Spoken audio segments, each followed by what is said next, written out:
avançando para a quarta, o autor vai retomar então o verso para memorizar, que encontramos ali em Romanos 13, deixa eu localizar aqui na carta de Paulo aos Romanos, capítulo 13, é um capítulo interessante.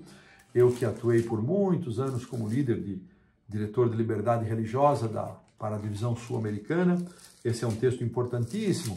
Ele estabelece a forma como nós vemos o nosso relacionamento com as autoridades, e é interessante que quando Paulo termina esse tópico do relacionamento com as autoridades, ele então traz aqui esse texto que apareceu ali no verso para memorizar, e ele, encontrei aqui na parte do professor, especialmente do verso 8, deixa eu localizar aqui, uma paráfrase deste texto, e diz assim, do que se refere que a ninguém fiqueis devendo coisa alguma, exceto o amor com que vos deveis amar uns aos outros. Olha que paráfrase interessante. O cristão não deve permitir que nenhuma dívida permaneça pendente, exceto aquela que nunca poderá ser saldada, a dívida de amar uns aos outros.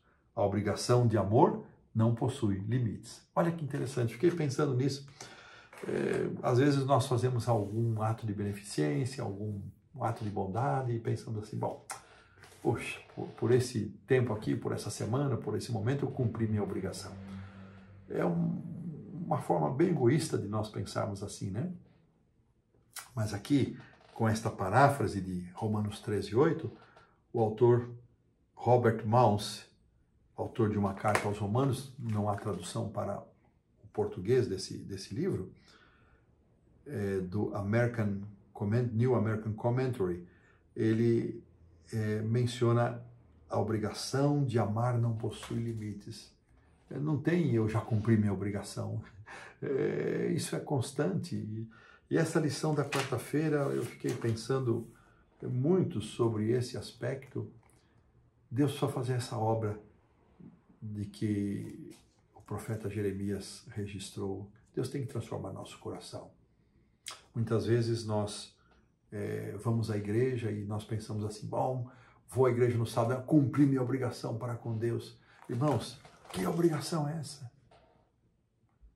Eu tenho percebido que muitas vezes o nosso adventismo está se restringindo cada vez mais aos sábados pela manhã, e muitas pessoas que vivem dessa maneira já não respeitam mais os limites do sábado, a sexta-feira, pôr do sol, à noite, entram de qualquer maneira, vão ao culto pela manhã, já não participam quase mais da escola sabatina, saem da igreja, cumprir minha obrigação. Que obrigação? Deus quer algum serviço obrigatório? E é interessante, irmãos, que justamente neste contexto, o autor traz a questão do sábado. Traz aqui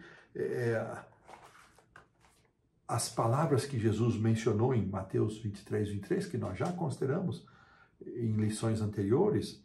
Jesus mencionando que os preceitos mais importantes da lei são a justiça, a misericórdia e a fé. E o autor diz, olha, isso se aplica de uma maneira muito especial ao mandamento do sábado.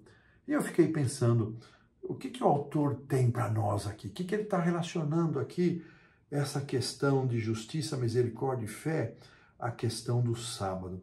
E ele vai trazer aqui o texto de Deuteronômio 5. Nós quase nunca usamos Deuteronômio 5,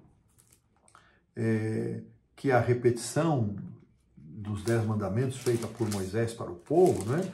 Nós sempre ficamos muito mais em Êxodo 20, de 8 a 11, mas eu quero ler aqui essa transcrição do mandamento do sábado, que aparece em Deuteronômio, e está em 5, deixa eu ver aqui, 5, 12 até o 15. E diz assim, guarda o dia de sábado para o santificar, como te ordenou o Senhor teu Deus. 6 dias trabalharás e farás toda a tua obra. E eu vou pedir para a produção colocar os versos 14 e 15 de Deuteronômio 5, para vocês acompanharem a leitura desses 2 versos que aparecem na repetição dos 10 mandamentos em Deuteronômio 5, começando pelo verso 14.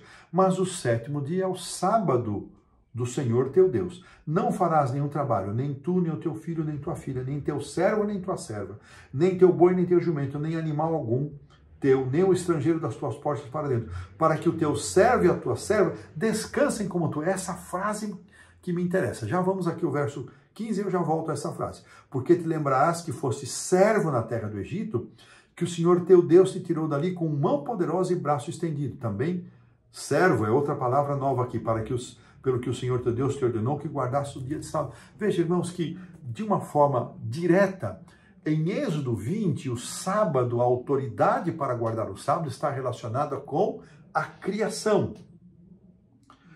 Aqui, a criação não é eliminada de forma alguma, 6 dias trabalhados é uma referência à criação, mas Deus apresenta uma nova ênfase por meio de Moisés, que é a libertação. A motivação é a libertação do cativeiro do Egito. E veja, irmãos, que essa libertação do cativeiro do Egito, ela deveria trazer um conceito de justiça. Eu imagino que durante os dias que eles foram cativos, não havia respeito a sábado, não havia guarda de sábado, coisa parecida. Eles eram escravos, não havia uma outra forma de proceder. Então aqui Deus está dizendo, no dia do sábado, vocês vão praticar a justiça. E justiça tem que ter como base o amor. Vocês irão liberar o seu servo, a sua serva, o seu filho, a sua filha. E o estrangeiro, veja, são as pessoas em condição de vulnerabilidade que se encontram aqui previstas nesta repetição dos mandamentos.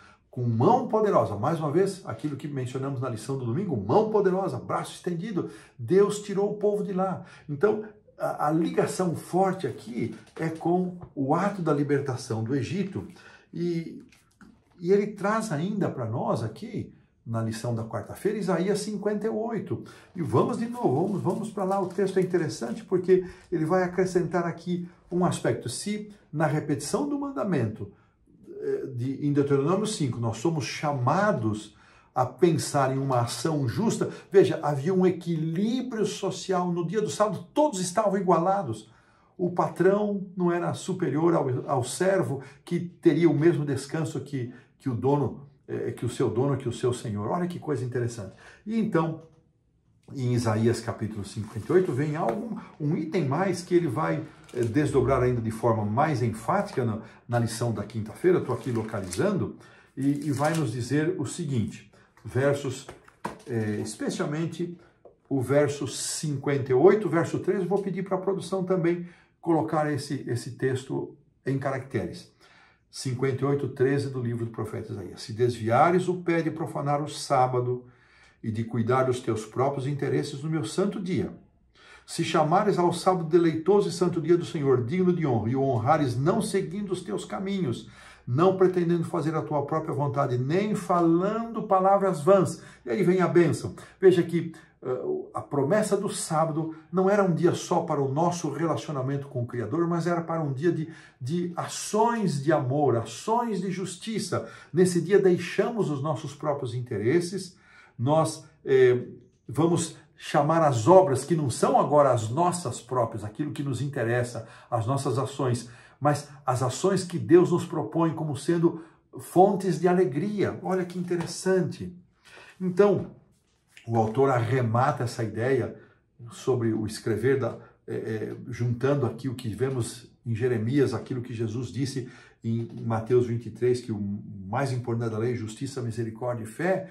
Como isso se aplica, como o sábado é um fiel da balança nesse cenário para ser e produzir em nós uma postura de bondade, de amor, de justiça com as pessoas. E finalmente, o autor vai terminar a lição na quarta dizendo o seguinte: o amor como cumprimento da lei não envolve apenas guardar a lei no sentido de deixar de cometer pecados, mas de fazer ativamente o bem, praticando as obras de amor que promovam a justiça. E com esse pensamento ele cria uma introdução, cria um elo que será continuado na quinta-feira. E desta maneira nós pomos aqui um ponto final na lição da quarta-feira.